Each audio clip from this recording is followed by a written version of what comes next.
खबर में खुश आमदीद। मैं हूँ आपका होस्ट सईद काजी और मेरे साथ मेरे को होस्ट है मियाँ शाहिद साहब। इससे कबल कि हम अपने मौजूद मेहमान की तरफ बढ़ें, मैं कुछ रन डाउन आपकी खिदमत में पेश कर दूँ। बड़ी फ्लूइड सिचुएशन है अमेरिका और अपना हुर्मुज़ में ख़ास तौर पर हम देख रहे हैं कि कुछ अमेरिकी जहाज़ों पर ईरान की तरफ से मुबैना तौर पर हमला भी हुआ है और उधर कुछ अमन के मंसूबे और अमन की जो क्या एक तरफ ये भी खबरें आ रही हैं कि अमन शायद करीब है, मगर साथ साथ हम देख रहे हैं कि इजराइल को खतीर रकम का एक असलहा भी दिया जा रहा है। तो ये क्या है, एक तरफ जंग की तैयारी और एक तरफ अमन की बातें हैं, तो क्या सिलसिला चलेगा। फिर हम इस्लामाबाद में देखते हैं कि एक आज हाई कोर्ट का फैसला आ गया जिसमें उन्होंने LDA के हक़ में फ़ैसला कर दिया है और अब देखें कि वो उस एक बड़ी जो शानदार इमारत थी उसका मुस्तकबिल तो ज़ाहिर अब सील हो गया। इस पर हम बात करेंगे। इसके साथ एक मीटिंग हुई नवाज़ शरीफ साहब की, शहबाज शरीफ साहब की और मरीम साहिबा की। यहाँ तो कुछ कहा यह जा रहा है कि कैबिनेट में शायद तब्दीली हो, कि बहुत से वज़रा से वो उन्हें कोई अदम इत्मीनान है PM साहब को। इस हवाले से बात करेंगे। और साथ साथ चीन अगर अमेरिका की पाबंदियाँ जो अगर वो आयद करता है और करने की कोशिश करता है ईरान पर, वो उनसे इनकार करता है, तो इसका क्या मतलब है कि क्या अमेरिका का जो एक ऑर्डर था, आलमी मॉडल जो है वो बदल रहा है। And last but not the least कहा जा रहा है मुत्तहिदा अरब इमारात से पाकिस्तानियों को भी निकालने की खबरें आ रही हैं। मेरे साथ मौजूद हैं जनाब जनरल रिटायर्ड डॉक्टर रज़ा मोहम्मद साहब। Thank you very much doctor साहब, आपने हमें टाइम दिया। डॉक्टर साहब, मैं एक तो आपसे सवाल ये पूछना चाहूँगा कि अगर आज आप इदारिया देखें बड़े अमरीकी न्यूयॉर्क टाइम्स का, तो बरमला उसमें उन्होंने ये माना है, जो एडिटोरियल है बेसिकली, किसी का पीस या किसी का उसमें बाई लाइन नहीं है, कि उन्होंने माना है कि उनकी जो $100 बिलियन की जो उनका बजट है उसके मुकाबले में 100वां हिस्सा भी नहीं है ईरान का। और उन्होंने मतलब टेसिटली उन्होंने माना है कि उन्हें हजीमत हुई है। तो आप और साथ ये खबरें भी आ रही हैं कि रीप्लेनिश करें, 1.5 ट्रिलियन पे अपना ले जाएंगे बजट और असलहा दे रहे हैं इसको इजराइल को भी। How do you see it playing out? हम अमन की तलाश में है, पूरी दुनिया, वो असला भी दे रहे हैं और साथ अमन की बातें भी कर रहे हैं। क्या होगा आपके ख्याल में जनरल साहब? जी बहुत शुक्रिया काजी साहब आपके लिए और रनिया साहब के लिए, व्यूअर्स के लिए बहुत अस्सलाम वालेकुम। एक्चुअली जी ये जो दुनिया है ना, ये चलती है रियलिज्म की एक थेरी है और उसमें वो कहते हैं जी कि दुनिया चलती है इंसान की नेचर पे और इंसान की नेचर है सेल्फिश। और इसी तरह जो स्टेट्स होती हैं वो सेल्फिश होती हैं, उन्होंने अपने आप की हेल्प खुद करनी पड़ती है, सर्वाइवल करनी पड़ती है और अपने लिए उनको पावर जो है वो अमैस करनी पड़ती है, इकट्ठी करनी पड़ती है। तो जो अमेरिका है इस वक्त अभी तक तो जाहिर है वो सोल सुपर पावर है, मिलिट्री पावर है, टेक्नोलॉजिकल पावर है, इकोनॉमिकल पावर है। तो डिक्लाइन हो रही है, उस डिक्लाइन को रोकने के लिए जो प्रेसिडेंट ट्रंप है हर एफर्ट कर रहे हैं और उसमें से एक एफर्ट ये जंग भी है जिसमें ऑयल एक उनका टारगेट है, जो अपना हुर्मज़ है या स्ट्रेट ऑफ मलाका है या बाबुल मंदब है, ये भी उनके टारगेट्स हैं। और उनका ये सबसे बड़ा ये है कि इस सारे ऑयल और गैस को अमेरिका रिप्लेस कर ले, जैसे उन्होंने यूक्रेन में भी किया कि इस वक्त यूक्रेन और रशिया की वॉर के बाद यूरोप का सबसे बड़ा जो LNG सप्लायर है वो US से है और जो ऑयल का सप्लायर है 4 मिलियन बैरल अ डे वो भी US से है। अभी आते हैं असला की तरफ और खिते की तरफ। बात यह है कि इन सारी चीज़ों में अगर आप देखें तो जो चांदी है जिसको कहते हैं उर्दू में चांदी हो रही है, तो वो 2-3 लोगों की हो रही है, 2-3 टाइप के लोगों। एक वो जो इनसाइडर है, उनको पता है कि जंग के साथ किस चीज़ के नीचे जाएंगी, किसकी ऊपर जाएंगी। जो स्टेटमेंट आती है वो बाइंग करते हैं, ऑयल की मार्केट में शेयर्स की गेन करते हैं। दूसरा वो लोग जो प्रेसिडेंट ट्रंप के और इसराइल के लॉबी के लोग हैं वो बहुत नज़दीक हैं। और तीसरा जो है ऑयल के अलावा जो अगली बात मैं करना चाह रहा था वो है मिलिट्री इंडस्ट्रियल कॉम्प्लेक्स। जब भी जंगें होती हैं, यूक्रेन की थी तब भी, अब हुई है तब भी, तो सबसे ज़्यादा जो इनकम होगी during war and after war वो होगी मिलिट्री इंडस्ट्रियल कॉम्प्लेक्स की। और उसमें सबसे ज़्यादा गेनर बड़ा जो होगा यूनाइटेड स्टेट्स ऑफ अमेरिका होगा। और अभी जैसे आप फरमा रहे थे, ना सिर्फ इसराइल बल्कि कतर और UAE जो है वो भी असला उनसे मजीद खरीद रहे हैं। तो इसी तरह बहुत से और भी दुनिया के ममालिक होंगे और GCC कंट्रीज खास कर कि उनको पता है कि आगे उन्होंने असला जो है खरीदना है और उसमें ज़्यादा आमदन जाएगी अमेरिका को। लास्ट पॉइंट आपका जो ईरान के बारे में आपने फरमाया, बिल्कुल आपने सही कहा। ईरान का जो बजट है वो शायद क्वार्टर से भी कम है जितना अमेरिका का है, बल्कि उनका बजट शायद हमारे जितना होगा जितना हमारा है, या उनकी ऑयल की जो भी इनकम है, लेकिन उन्होंने तैयारी बड़ी अच्छी की। और इसमें दो चीजें मैं कहना चाहूंगा, और इसमें मैं अपना मार्का हक को भी रेफर करूंगा।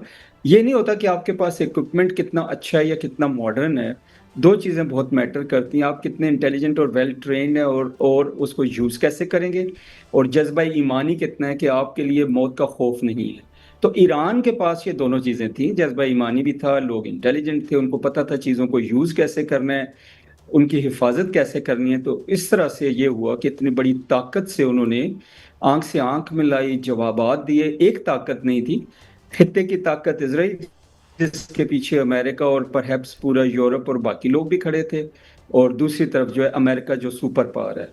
तो ईरान जल साहब, रिसोर्सेज कम आपने होने बड़ी के खबर दी है बावजूद अभी गुफ्तगू में। आपने कहा कि अमेरिका जो है वो तेल की राहदारियां, जहां से तेल गुजरता है, समुद्री राहदारियां, वहां पर कब्जा करना चाहता है, बाबुल मंदब पर और बाबुल और आबनाए मलाका पर भी।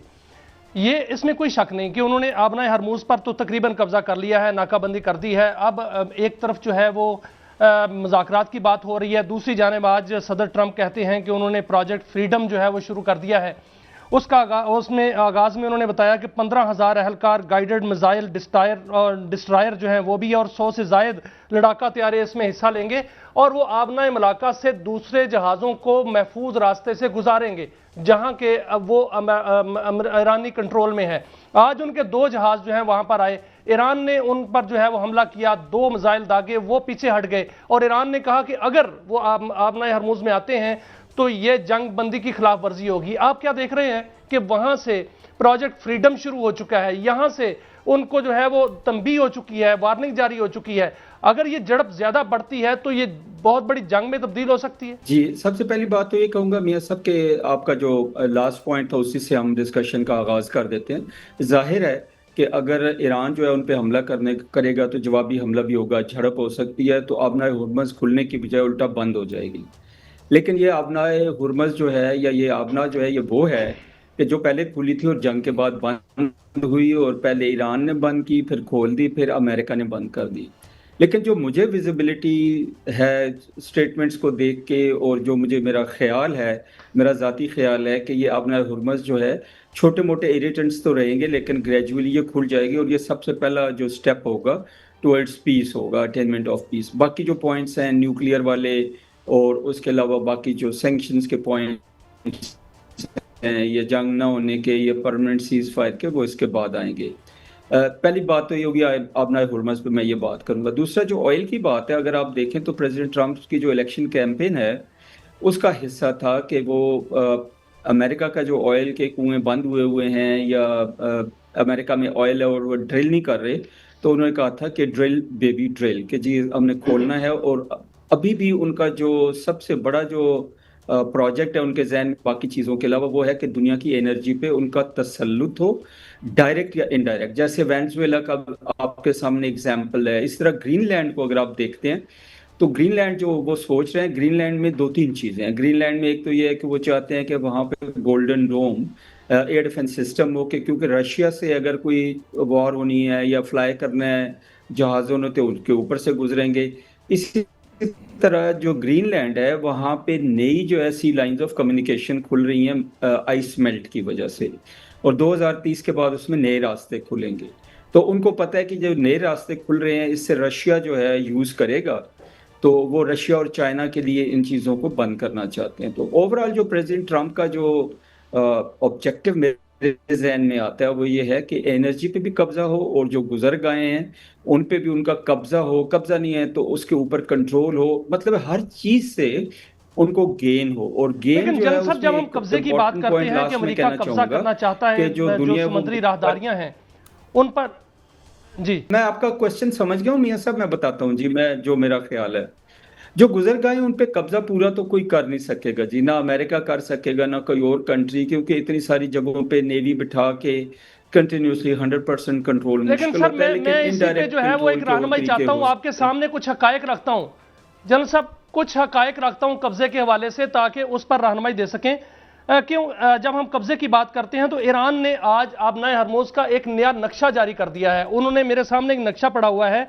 उन्होंने इस नए नक्शे में यह बताया है कि जो को मुबारक है जो कि ईरान की तरफ है और फजीरा बंदरगाह है जो कि यूएई की जानिब है, वहां से लेकर वहां तक का उनका इलाका है, वो कह रहे हैं जनूब की तरफ, और जजीरा कशम से लेकर उम्मुल कुवैन जो कि यूएई की तरफ है, वो सारा इलाका जो है वो ईरान का है। तो पासदारान इनकलाब ने कहा है कि ये हिस्सा जो है ये हमारे कंट्रोल में हर सूरत रहेगा। तो क्या ये कब्जे की जो जंग है, क्या ईरान मुकम्मल तौर पर इस राहदारी पर कब्जा कर सकता है और मुस्तकबिल में क्या ईरान का ही कब्जा रहेगा या इसको इंटरनेशनल वाटर्स कहलाया जाएगा या मिलकर कोई कमेटी बन जाएगी जो इसको कंट्रोल करे? इसमें सबसे पहली बात तो यह है कि मियाँ साहब के जी जो भी कंट्री होती है उसका जो सी लाइन होती है, कोस्ट लाइन होती है, उसके साथ 12 नॉटिकल माइल तक जो एरिया होता है उसे टेरिटोरियल वाटर्स कहा जाता है, यानी कि वो उस कंट्री की अपनी जुरिस्डिक्शन में आता है, उसकी अपनी मलकियत में आता है। तो जो स्ट्रेट ऑफ होर्मुज है आपने देखा होगा तंग सी है, तो एक तरफ ओमान है, एक तरफ जो है वो ईरान है।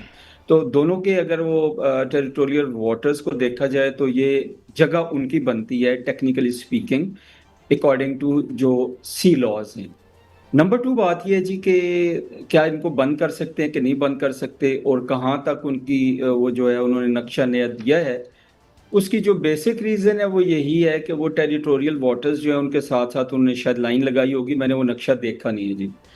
और तीसरी बात यह है जी कि इंटरनेशनल लॉ के मुताबिक ज़ाहिर है आप कोई भी जो गुजरगाहें हैं उनको बंद नहीं कर सकते। तो मेरा ख्याल है ये अभी जंग के दौरान एक अपना इन्फ्लुएंस की वॉर चल रही है, एक तरफ से भी दूसरी तरफ से भी, और जो इंट्रोडक्शन होती है या जहाज़ों की जो मूवमेंट है उसको कंट्रोल करने की ईरान कोशिश करता है, तो ये एक बार्गेनिंग लीवर के तौर पे यूज़ हो रहा है। By end of the day मेरे ख्याल में स्ट्रेट खुल जाएगी और उसके ऊपर कोई गिव एंड टेक करके ये भी हो सकता है कोई थोड़ा बहुत रॉयल्टी जो है वो ईरान को मिले या ना मिले, जो भी है वो तो बात की बात है, लेकिन मेरे ख्याल में स्ट्रेट जो है ये थोड़े अरसे तक ये ग्रेजुअली ये खुल जाएगी। अच्छा जलन साहब, एक और बात जो मैंने आज और उसकी रीजन ये जी जी सर हम जंग की बात करते हैं जी, मुकम्मल कर लें बात आप जलन साहब।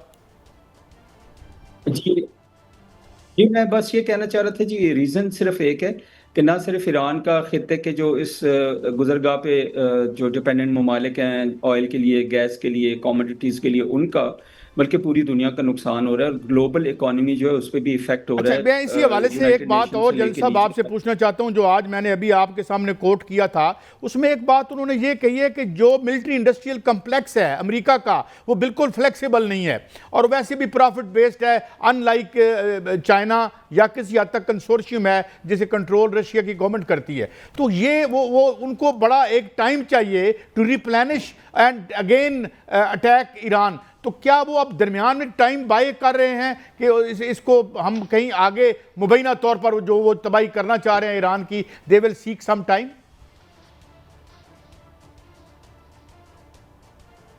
जी सबसे पहली बात तो ये जी कि वाकई उनकी जो डिप्लीशन तो हुई है में, लेकिन मेरे ख्याल में हर कंट्री जो होती है वॉर रिजर्व भी उन्होंने रखे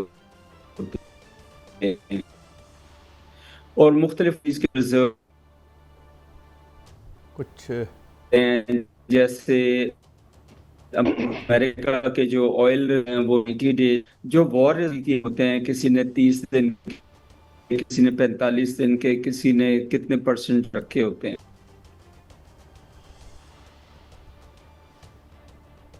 जलन साहब आपकी आवाज़ शायद हम दोबारा से रब्ता करते हैं जलन साहब से। मियाँ साहब तो ये तो जलन साहब ने कहा और जब दोबारा रब्ता बहाल होगा तो हम कोशिश करेंगे कि उनसे मज़ीद हम जो है वो रहनुमाई लें।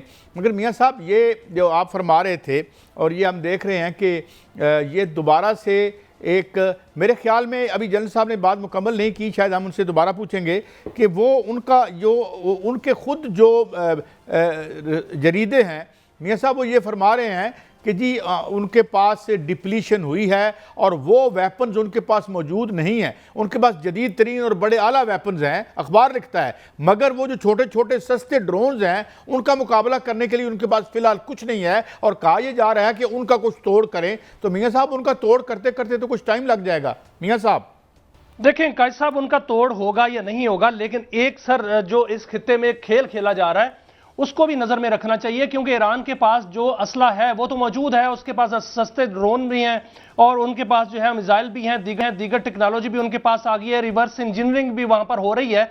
लेकिन पूरे खित्ते में जो खेल खेला जा रहा है उसकी तरफ जो है वो नजर किसी की नहीं जा रही कि 119 अरब डॉलर का जो असला है वो इजराइल को दिया जा रहा है, और साथ साथ बात की जा रही है मुज़ाकरात की, साथ साथ बात की जा रही है कि ईरान के साथ जो है वो बाकायदा तौर पर मुआहदे की, और साथ ये भी देखने में आ रहा है कि यूएई है वो उसके साथ इजराइल का बाकायदा मुआहदा हो चुका है और दोनों ममालिक के जो हैं वो एक साथ हथियारे जो हैं वो उड़ रहे हैं, मशकें कर रहे हैं। तो इसका क्या मतलब है कायद साहब? इसका मतलब यह है कि पूरे खित्ते में इजराइल को बाकायदा तौर पर मौका दिया जा रहा है कि वो इस खित्ते को जो है वो तख्ता मश्क बनाए, क्योंकि आज खबर ये आई है कि इजराइल के साथ तुर्की के भी मामला जो हैं वो इंतहाई कशीदा हो चुके हैं और वो कशीदगी किसी भी वक्त जो है वो जारियत की जानिब जा सकती है। तो ये सारे मामला को अगर देखा जाए, यूएई, इजराइल और दीगर जो आप इंडिया को भी साथ मिला लें, तो ये पूरे खत्ता जो है वो इस वक्त बड़े खतरे में है, क्योंकि F-35, F-15 दीगर असला जो दिया जा रहा है वो यूरोप को तो नहीं दिया जा रहा, यूरोप को तो ये कहा जा रहा है कि उनको असला नहीं देंगे, नेटो से हट जाएंगे। इससे बात हम जारी रखेंगे, एक ब्रेक का वक्त हुआ है, हम देखेंगे।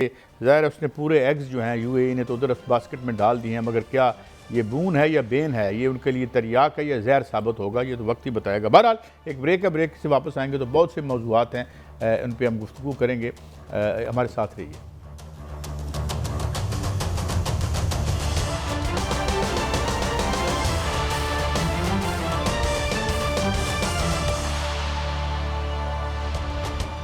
Welcome back. तो मियाँ साहब, आज एक हाई कोर्ट का डिसीजन आ गया है और उसमें ज़ाहिर है कि जो भी किया गया था, जो भी अमल दरामद हुआ था, उसको एक इस्लामाबाद हाई कोर्ट ने उसको एतबार भी दे दिया और ये बातें भी खुल के सामने आ गई कि ना इसके पैसे पूरे प्लाट के दिए गए थे।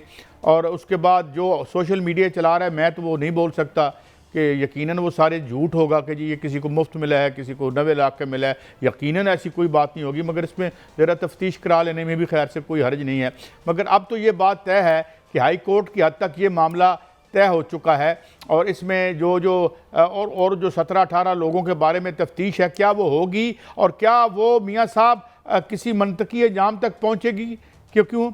और ये साथ साथ मोहसिन नकवी साहब ने कुछ फरमाया, वो भी सुनवा देते हैं आपको। सुनाएं जी। वो इलीगल था, जिस तरीके से उसने बेचा, सारा कुछ किया, बट अब कमेटी बन गई है, उसके सामने भी यही मौकफ रखेंगे। इतना बड़ा स्कैम मैंने नहीं ख्याल पाकिस्तान की हिस्ट्री में होगा जिसमें जजेस, ब्यूरोक्रेट, सियासतदान, बैंकर्स हर एक इन्वॉल्व है और 21 साल वो पैसे खिलाता रहा और ये लोग पैसे खाते रहे। मैं तो पूरी तजवीज़ दूंगा जो इसमें जिसने वो उनको नुकसान पहुँचाया उन सब के पीछे जाना चाहिए। जी मियाँ साहब, ये तो देखें फिर जो मोहसिन नकवी साहब बात कर रहे हैं, इसको एंडोर्स तो हाई कोर्ट ने भी कर दिया। देखें कायद साहब, वक्त दीजिएगा, बड़ी ही दिलचस्प और बड़ी चौंका देने वाली स्टोरी है, क्योंकि 9 मार्च 2005 से ये शुरू होता है मामला और 21 साल वाकई हो चुके हैं और इस दौरान जो है वो मुशर्रफ दौर जो है वो पूरे का पूरा गुजरा, इसमें पीपल्स पार्टी का दौर गुजरा, इसमें मुस्लिम लीग नून का दौर गुजरा, पीटीआई का दौर गुजरा और पीडीएम का दौर गुजरा, निगरान दौर गुजरे और उसके बाद अब भी जो है इत्तेहादी हुकूमत है, मुस्लिम लीग नून की हुकूमत है। और ये 21 साल जो है इसमें कोई शक नहीं, जिस तरह मोहसिन नकवी साहब ने कहा है कि वो खिलाता रहा और बहुत से लोग खाते रहे। आप देखें 2000 अगर उसमें जो है वो होटल बनना था, जब इसको अलाटमेंट की गई थी तो 75,000 रुपए फी गज, मुरब्बा गज जो है वो इसकी जो है वो इसकी अलाटमेंट जो है वो की गई। और सिर्फ 4 अरब रुपए का जो है प्लाट 88 करोड़ रुपए का उनके हवाले कर दिया गया। और उनकी किस्तें पता कब तक देनी थी? 15 साल में उसकी किस्तें जो है ये 4 अरब जो है वो अदा करने थे, जो कि उसमें होटल बनना था, 5 स्टार होटल बनना था, नहीं बना। 240 जो है वो अपार्टमेंट्स बना दिए गए और उस कंपनी ने, जिसको BNP कहते हैं, वो उन्होंने 7 अरब 17 करोड़ में उसको फरोख्त करके आगे किसी और पार्टी को दे दिया। इसमें कोई शक नहीं कि ये सच है कि जो 2010 में CDA ने इस पर इतराज किया था, यह भी सच है कि 2016 में बिल्डिंग कवानीन के तहत इसकी लीज मनसूख की थी, लेकिन इसकी लीज जो है दोबारा किसने की? वही है जो मोहसिन नकवी साहब कह रहे हैं कि जिनको पैसे खिलाए गए। 2017 में इनके खिलाफ जो है हाई कोर्ट ने फैसला दिया था, 2019 में इसको रेगुलर कर दिया गया। साबिक चीफ जस्टिस साकिब निसार साहब ने इसको रेगुलर किया। यह भी कहा जाता है उनका अपना प्लाट वहां पर अपार्टमेंट भी है, लेकिन 17 अरब रुपए उनके जिम्मे डाल दिए गए, जिसमें सिर्फ 2.5 अरब रुपए जो है उन्होंने अदा किए, बाकी अदायगी नहीं हुई। तो ये जो फैसला आया है आज हाई कोर्ट का, ये उस वक्त की पिटीशन है, बाद में जो पिटीशन की गई थी, और ये जो नए मालकान है उनकी तरफ से की गई थी, और इसकी जो है वो उन्होंने 30 अप्रैल को वही फैसला बरकरार रखा है। और अब मामला ये है कि इसमें जितने भी प्लॉट्स जो आपने अपार्टमेंट्स का जिक्र किया है, जिसमें जो है वो, इसमें कोई शक नहीं, मैंने लिस्ट पूरी देखी है कि बहुत से जो अपार्टमेंट्स हैं उनकी कीमत जो है वो 18 करोड़ तक भी है, और बहुत से ऐसे हैं जिनकी 90 लाख 70 लाख भी है। इस वक्त जो मामला है वो सिर्फ वो हैं जिनको तोहफे में प्लाट मिले हैं, और वो जिनको मिले हैं उनका नाम जो है सबको पता है, मैं नाम नहीं दूंगा अभी क्या नाम लेने हैं। लेकिन काज साहब, यहां यही वो जगह है जहां से मुज़ाकरात के दौरान सिक्योरिटी ब्रीच हुई, यहीं से जो है फिल्में बनती रहीं, यहीं से ऊपर से जो है वो बाकायदा वीलॉग होते रहे और पूरा एरिया दिखाया जाता रहा, वो जो सरीना होटल दिखाया जाता रहा। तो ये इतनी बड़ी जो खिलाफ वर्जियां हुई हैं, क्या इसमें जायका है कि वहां पर एक होटल बन जाए, 5 स्टार होटल बन जाए? इस लीज जो है वो बाकायदा तौर पर मनसूख हो चुकी है, लेकिन मियां और साहब, वो स्टेट गेस्ट वहां पर रहे। अब फैसला ये हुआ है, जो जराए कहते हैं कि जो अलाटीज हैं, जो जेन्युइन अलाटीज हैं, उनको उनके पैसे वापस किए जाएंगे, और ये जो बिल्डिंग है इसकी लीज जो है मनसूख कर दी जाएगी। लेकिन अभी आज इजलास हुआ है, सबसे पहला इजलास हुआ है कमेटी का। कमेटी ने अपनी रिपोर्ट देनी है कायद साहब, और उसके बाद फैसला होना है। और फैसला अभी तक तो यही कहा जा रहा है कि जो वो लोग, जिसमें मोहसिन नकवी साहब ने कहा कि ब्यूरोक्रेट्स हैं, जजेस हैं, और जो सियासतदान हैं, जिसने इसमें माल खाया है, जिसको उसने खिलाया है, उनके पीछे जाना है, और उसके पीछे जरूर जाएंगे मोहसिन नकवी साहब, और उनका दावा भी है, तजवीज़ भी है। अच्छा मियां साहब, ये फरमा दीजिए कि माशाल्लाह बड़ा उसमें अच्छा सिस्टम था। 70-70 लाख के भी प्लाट बिक के आज से 2-3-4 साल पहले, तो that was a fair price, या वो कोई फेवर थी खुदा न खास्ता? देखें काजी साहब, ये वही फेयर प्राइस थी जैसे उनको 2005 में दिया गया था। ये प्लॉट जो है वो 75,000 रुपये फी गज में, इसी तरह की ये फेवर थी। जिनको 18 करोड़ में बेचा है वो असल में प्लाट वो बेचा ना, बेका अपार्टमेंट्स। जिनको 70 लाख में दिए गए उनको तो एक वो टोकन मनी उनसे ली गई, उनको तोहफे में दिए गए। और बहुत से ऐसे अलाटीज हैं वहां पर जिन्होंने अपने गोशवारों में उसको जमा ही नहीं, जाहिर ही नहीं किया। तो फिर वो सारे के सारे जो हैं वो जो बाकी मिले हैं 70 लाख 77 लाख 90 लाख 80 लाख, वो सारे के सारे तोहफे में मिले हैं, और उनको ही ज्यादा जो है वावेला पड़ा हुआ है। क्योंकि यहां पर आप अगर पूरी लिस्ट देखें और पूरी लिस्ट को बयान करें लोगों के सामने, तो इतने इतने बड़े नाम हैं कि वो नाम जो हैं वो जो अभी मोहसिन नकवी साहब ने अपने शॉर्ट में कहा, अपनी गुफ्तगू में, कि उसमें जजेस भी हैं, ब्यूरोक्रेट्स भी हैं, उसमें एक जनरल साहब हैं, उनका भी प्लॉट है, और वो उनका लिस्ट में नाम लिखा हुआ है। तो ये सारे लोग जो हैं इसमें अपना हाथ इन्होंने धोया है। तो जाहिर है कमेटी बन गई है, कमेटी फैसला करेगी, लेकिन जो जेन्युइन अलाटीज हैं उनको तो पैसे मिल जाएंगे। बिल्कुल, एक ये बात बहुत दुरुस्त है, जिन्होंने जेन्युइनली खरीदा है उनको नुकसान नहीं होना चाहिए। इसके बाद काजी साहब और भी ऑपरेशन होने जा रहा है इस्लामाबाद के अंदर, और भी बड़ा ऑपरेशन होने जा रहा है। वो मुख्तलिफ सेक्टर्स में ऑपरेशन होगा, और जो जमीनें जिन जमीनों पर कब्जा किया हुआ है वो जमीनें वागजार कराई जाएंगी। नहीं अच्छा नहीं यार, ये एक तो यार वो याद है आपको, बहुत अरसा पहले की बात है, पहले एक उधर से कच्ची बस्तियों को जो है वो गिराया जा रहा है, फिर इधर बरी इमाम में भी वो, इस पे तो किसी ने चीखो पुकार नहीं की, ना किसी साफ़ी ने अपना बयान जारी किया। और ये देखें ना, वो तो फ़ौरन फौरी तौर पर कह देते हैं जी वो भी उनका नाजायज़ कब्ज़ा है, और बाकी तो किसी का भी नहीं है, ना किसी का हुकूमत पे नाजायज़ कब्ज़ा है, ना किसी और चीज़ पे है। बहरहाल चलें, जो इंसाफ हो वो काजी साहब, करें। इस पे भी नाजायज कब्जा था ना, इस पे जो चीखो पुकार हुई है, इसका कोई फायदा नहीं हुआ, ना फायदा होना है। चलें, अच्छी बात है, एक अच्छा प्रेसिडेंट सेट होना चाहिए and law should take its course, और उसमें किसी को भी जो है वो अबव द लॉ नहीं होना चाहिए। मियां साहब ज़रा आगे बढ़ते हैं। अब ये फरमाइए कि कोई पीएम साहब कुछ नाखुश लगते हैं बाज़ वज़रा से, और जो मुबैना तौर पर मीटिंग हुई है यहाँ लाहौर में शहबाज शरीफ साहब, नवाज शरीफ साहब और मरीम साहिबा की, तो वहाँ पे भी कुछ क्या कोई रद्द-बदल हो रहा है इस वक्त इसमें कैबिनेट में मियां साहब? और अगर हो रहा है तो किन किन को नाम है, किन से अदम या गैर मुतमिन है? जी काजी साहब देखें, दो तरह की मशावरत हुई है। एक मशावरत तो मियां नवाज शरीफ साहब से हुई है, वज़ीर आज़म की। दूसरी मशावरत जो है वो मुख्तरज से हुई है। और एक कैबिनेट के अंदर उनकी जो किचन कैबिनेट है, उनके जो रुफ़का हैं, उनसे भी मशावरत हुई है।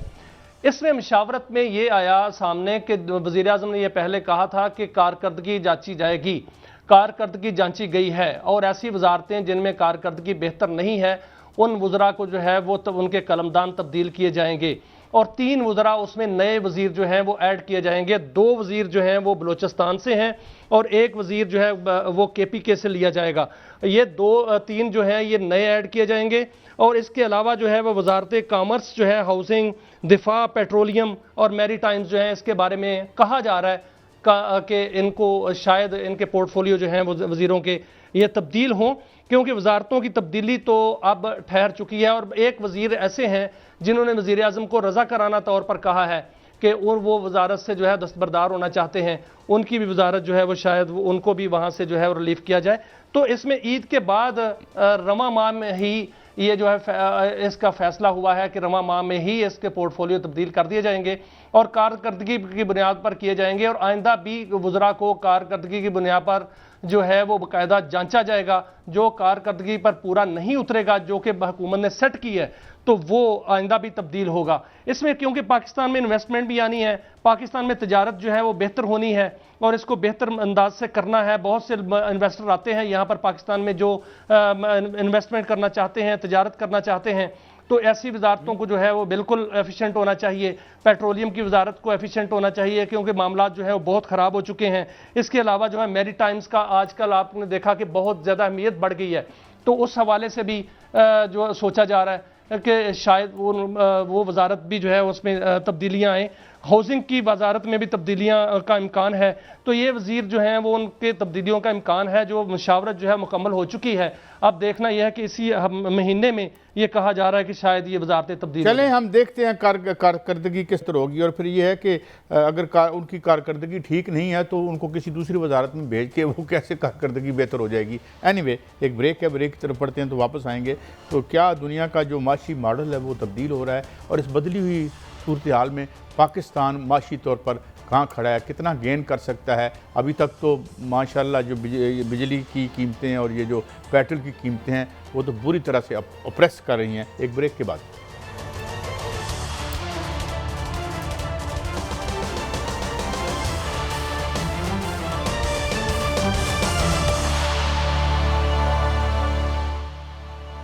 Welcome back. नाज़रीन, ये तो इसमें कोई दो आरा नहीं है कि इस जंग की सबसे बड़ी कैजुअल्टी जहाँ पे जाने गई हैं, मासूम जाने गई हैं, ख़ास तौर पर ईरान के हमारे भाई बहनों की जाने गई हैं, और तो इसके साथ साथ जो इकॉनमी है ये बहुत बड़ी कैजुअल्टी बनी है। और अभी भी कोई बात हम विद सर्टिट्यूड नहीं कह सकते। पाकिस्तान के हवाले से भी मिक्स्ड हमारी ओपिनियंस आ रही थी कि भाई ये दुबई के बाद क्या पाकिस्तान गेन करेगा। हमें ज्वाइन किया है मारूफ मेशदान जनाब डॉक्टर खाकान नजीब साहब ने। डॉक्टर साहब, thank you very much for your time. Doctor साहब, बड़ी वोलेटाइल है इकॉनमी जो है, हम पूरी दुनिया की देख रहे हैं, और ख़ास तौर पर जो एनर्जी की प्राइसेस हैं, और फिर एक ऑप्टिमिज़म भी था। आपको अंदाज़ा तो होगा यकीनन कि हमारी जो कुछ हमारी बंदरगाह हैं वहाँ पे बहुत ज़्यादा रश भी हुआ, और एक ख्याल ये आया कि शायद दुबई के बाद हम कुछ गेन करेंगे। कैसे देख रहे हैं? एक तो वर्ल्ड इकॉनमी के हवाले से बताएं, इफ़ दिस वॉर कंटिन्यूज़ तो कितना बड़ा ख़तरा है। लोग रिसेशन की और डिप्रेशन की बातें कर रहे हैं। And where do we stand? Doctor साहब। भाई साहब, असल बात तो जो है वो इसकी ड्यूरेशन है। ऑयल स्पाइक्स तो वर्ल्ड इकोनॉमीज बर्दाश्त कर लेती हैं, बट अगर वो बहुत लंबा हो जाए, जैसे कि ये वॉर अब खिंचती दिखाई दे रही है, वो इज़ नॉट गुड। ये $110 का ऑयल कभी $105 पे आ जाता है ब्रेंट। ये तो सिर्फ पेपर ऑयल है, जब आप फिजिकल खरीदते हैं उसकी कीमत इससे भी ज़्यादा होती है। ये स्पाइक अगर 1 माह, 1.5 माह, 2 माह रहती और फिर हम वापस 85, 90 और फिर ओवर द ईयर वापस आ जाते $70 पे, स्पेशली ओपेक को छोड़ना आपने देखा है, जो दुबई यूएई का है, वो in the sense competition create करता है। जून में कुछ ज़्यादा ओपेक ने अब ये भी कहा है कि वो जो सप्लाई साइड है उसको भी बढ़ाएंगे। सो ऑल इन ऑल अगर तो ये सिलसिला ऐसे चला और अभी भी ये बहुत लंबी ना हुई तो रेजिलियंस है। हम एक 4th रेवोल्यूशन भी देख रहे हैं जो एआई का प्रोडक्टिविटी गेन दे रहा है। जहाँ तक पाकिस्तान का ताल्लुक है, it's slightly different. Global growth कुछ तो शेव ऑफ होगी, इसमें कोई शक नहीं है। ग्लोबल इन्फ्लेशन भी बढ़ गई है, इसमें भी कोई शक नहीं है। पाकिस्तान में ये दोनों चीज़ें जो हैं, मतलब अगर ग्लोबल ग्रोथ के लिहाज से पाकिस्तान भी शेव ऑफ करता हुआ दिखाई दे, इस वक्त जो मैं देख रहा हूँ वो ये है, inflation is the first hit. आपने क्या देखा, इन्फ्लेशन 14% से ऊपर आपका सेंसिटिव प्राइस इंडिकेटर चला गया और 11% के करीब सीपीआई चला गया, लेड बाय एनर्जी शॉक्स, फिर ट्रांसपोर्ट और फिर फूड। ये तीनों चीज़ों ने इम्पैक्ट लिया। So very very difficult for the people of Pakistan. जो ग्रोथ है अगर 4% एक्सपेक्ट करे थे, I think on the lower and of the spectrum रहेगी 3.5 पौने 4। स्पेशली आप देख रहे हैं कि वीट जो है वो ऑलरेडी कम आ रही है। प्लस अगर आपके पास फर्टिलाइजर की दिक्कत आती है, लोग सिर्फ ये समझते हैं कि 20% तेल और 20% गैस ही जाती है हरमोज से, एक बहुत बड़ा सप्लाई ऑफ फर्टिलाइजर भी वहां से जाती है। जब एलएनजी कम होगा, गैस कम होगी, तो हम जो फर्टिलाइजर की शॉर्टफॉल्स दुनिया भर में देख रहे हैं, पाकिस्तान में कुछ बेहतर है। हार्वेस्टिंग में we must keep that up, but ऐसे लग रहा है कि अगर वीट थोड़ी कम आती है तो एग्रीकल्चर भी स्लो हो सकता है। फिर सबसे बड़ी बात यह है ऑब्वियसली जो रेमिटेंसेस हैं, पाकिस्तान की मिडल ईस्ट से $22 अरब इस साल उम्मीद है, ये 41 अरब डॉक्टर साहब, डॉलर हम तो इम्तहान जो है वो दे रहे हैं, हम खमियाजा भी भुगत रहे हैं, सब कुछ हो रहा है, पाकिस्तान तो जो है वो इसकी कीमत अदा कर रहा है। जो जंग लगी है ईरान और अमेरिका की और आबनाए हरमुज बंद होने से एलएनजी का जो है प्रॉब्लम है, तेल का प्रॉब्लम है, यूरिया का प्रॉब्लम है, खुराक का प्रॉब्लम है, तजारत का प्रॉब्लम है। अमेरिका ने चीन को कहा है कि वो तजारत ना करे और पाबंदियां लगा दी हैं, लेकिन चीन ने अपनी कंपनियों को कहा है कि कोई भी अपनी तजारत ना रोके ईरान से और तजारत करता रहे। उन्होंने चैलेंज कर दिया अमेरिका को। क्या पाकिस्तान जो है वो वर्ल्ड की तरफ देखता रहेगा और उसी नक्शा कदम पर चलेगा जिसमें पहले ही चल रहा था? क्या हम नहीं तजारत कर सकते? क्या हम जो है वो, अगर पूरी दुनिया अमेरिका को चैलेंज कर रही है तो हम जो है वो ईरान से तजारत नहीं कर सकते, या हम इसी तरह जो है वो भुगतेंगे? शाहिद साहब, this is a very good time for Pakistan to set its policy response and reset the way we do business. इसका ये मतलब है कि पहले तो अपने घर को ठीक करें, बिजली के निज़ाम को, गैस के निज़ाम को, पेट्रोलियम के निज़ाम को और पानी के निज़ाम को ठीक करें ताकि एक फॉरेन डिपेंडेंस कम हो। आज भी अगर आप पेट्रोलियम प्रोडक्ट्स $14 अरब की मंगवाते हैं, इस महीने आपको जो अप्रैल गुजरा है, आपको प्रॉब्ली $2.5 अरब की मंगवाना पड़ी बिकॉज कॉस्ट बढ़ गई आपकी। अब जो रीजनल ट्रेड है, it's very very very important for us westwards, which means कि हम ईरान से आईपी पाइपलाइन पे भी आगे बढ़ें, हम वहाँ से तेल भी मंगवाएं और कार कंट्रीज़ को, अफ़गानिस्तान को बाईपास करते हुए वहाँ से भी तिजारत के हुजम को बढ़ाएं। इसमें कोई दो आरा नहीं हो सकती, आप बिल्कुल ठीक कह रहे हैं। पर ये सब करने के लिए आज भी बात तो वहीं आकर रुकेगी ना कि जब तक अपने घर में एनर्जी सेक्टर के निज़ाम को ठीक नहीं करेंगे, ट्रांसपोर्ट हाईवेज पे कैरी करने की बजाय फ्रेट, बिजली तो आप लोकल करना ही चाहते हैं, इसको भी अगर आप लाएंगे ट्रेन्स पर, और इंडिजनाइजेशन ऑफ एनर्जी, थर कोल, पन बिजली, स्टोरेज्ड सूरज और विंड कॉरिडोर्स, प्लस अगर आप आज भी अपना रेगुलेटरी निज़ाम ठीक नहीं करेंगे, एग्रीकल्चर का क्या मसला है, रेगुलेटरी मसला है, उससे प्रोडक्टिविटी इम्पैक्ट होती है, उससे आप खित्ते में सप्लाई नहीं कर पाते। सो फूड सिक्योरिटी को इंश्योर करें। पाकिस्तान की एक्सपोर्ट बास्केट आज भी लेदर और टेक्सटाइल के इर्द गिर्द $17 अरब घूम रही है। आज भी 10% से ज़्यादा, 9-10% ऑफ GDP है एक्सपोर्ट। उसको ठीक करने के लिए अगर एनर्जी इंडस्ट्रियल पॉलिसी का महवर है, सो रेगुलेटरी निज़ाम की दुरुस्तगी और पूरा ईज ऑफ डूइंग बिजनेस और मालियाती खसारे को थ्रू एक्सपेंडिचर मैनेजमेंट ठीक करना। बजट आपके सामने है, अगर बजट आने वाला है सर बिल्कुल हमें अपना घर दुरुस्त करना है, इसमें कोई शक नहीं सर, हमें अपना घर दुरुस्त करना चाहिए। मौके जो हैं वो कभी कभी आते हैं और बड़े शॉर्ट टाइम के लिए आते हैं और उस मौकों से हमें फायदा उठाना चाहिए। लेकिन एक और अलार्मिंग सिचुएशन मैं आपके सामने रखता हूं, वो ये है कि यूएई से ये खबर आ रही है कि वहां से पाकिस्तानियों को निकाला जा रहा है। अगर पाकिस्तानी बड़ी तादाद में वहां से इनखला हो जाता है पाकिस्तानियों का, तो तरसीलात ज़र तो कम होंगी। क्या पाकिस्तान में ऐसे मौके हैं कि उनको यहाँ पर बरसरे रोजगार जो है वो बनाया जा सकता है, या उनकी स्किल्स जो वहाँ पर वो खिदमत सर अंजाम दे रहे थे वो यहाँ पर उनको यूटिलाइज किया जा सकता है? कोई ऐसे जो इकदाम आप देख रहे हैं कि पाकिस्तान करेगा, या वो भी पाकिस्तान में आके एक बोझ बनेंगे? अनफॉर्चुनेटली 3 मिलियन हमारे बच्चे और बच्चियां आते हैं into the workforce, right? Try and understand it like this. और जो पाकिस्तान प्रोड्यूस करता है वो 1-1.5 मिलियन से ज़्यादा प्रोड्यूस नहीं करता नौकरियां, बिकॉज आपकी ग्रोथ फैक्टर जो है वो 4% है इस वक्त, अगर मैं मान लो चलें। सो आपको तो ऑलरेडी जो अपना यूथ है उसको नौकरी फ्राहम करने में दिक्कत पेश आती है। So what you do is कि आप एम्प्लॉयमेंट जनरेशन के लिए अपने ग्रोथ रेट को बढ़ाएंगे। ग्रोथ रेट को बढ़ाने के लिए और जो बाहर से लोग पैसे लाएंगे उसको प्रोडक्टिव यूज़ में लाने के लिए, चाहे वो इंडस्ट्रियलाइजेशन हो, वो एग्रीकल्चर सेक्टर हो, आपको जिसे कहते हैं ना निज़ाम की दुरुस्तगी करनी पड़ेगी। आप एक जनरलिस्ट सेटअप में हैं, उसमें ना आपके पास एक अच्छी एनर्जी की पॉलिसी है, ना ही रेगुलेटरी निज़ाम है। इंडस्ट्रियल पॉलिसी हम सुन रहे हैं आ रही है, स्मॉल एंड मीडियम एंटरप्राइज की ग्रोथ का क्या निज़ाम होगा, फाइनेंसिंग इनको कैसे मिलेगी? जब सारा फाइनेंसिंग ले जाएगी आज भी सरकार, बिकॉज यू नो आपकी जो डेट फाइनेंसिंग है वही बहुत बड़ा पार्ट है। सो आपको बहुत बोरो करना पड़ता है बिकॉज मालियाती खसारा बहुत होता है। जब तक ये सारी चीज़ें दुरुस्तगी की तरफ नहीं जाएंगी तो unfortunately you will not be able to create a growth framework in the country. A growth framework is much more important than saying कि हम 5-6% ग्रो करना चाहते हैं। वो ग्रोथ फ्रेमवर्क की बुनियाद तो रखें। और मैं बार बार कहता हूं कि बाहर के कंसल्टेंट्स और बाहर की मल्टी स्टेक होल्डर्स पे डिपेंड करने की बजाय put an in house team together जो इन सब चीज़ों की दुरुस्तगी कर सके। ये इतना आसान नहीं है but it can be done. Pakistan के सर एक खबर तो आ रही है कि कोई एमनेस्टी स्कीम जो है वो लाने की कोशिश की जा रही है ताकि जो बड़े बड़े टाइकॉन्स हैं, जो प्रॉपर्टी टाइकॉन्स हैं जिनके पास पैसा है, और ये भी कहा जा रहा है कि वो पैसा जो है वो शायद वाइट मनी नहीं है, उनका वाइट मनी करने के लिए कोई बड़ी स्कीम लाई जा रही है। क्या ये इकदाम दुरुस्त है? इससे इकॉनमी बेहतर हो सकती है?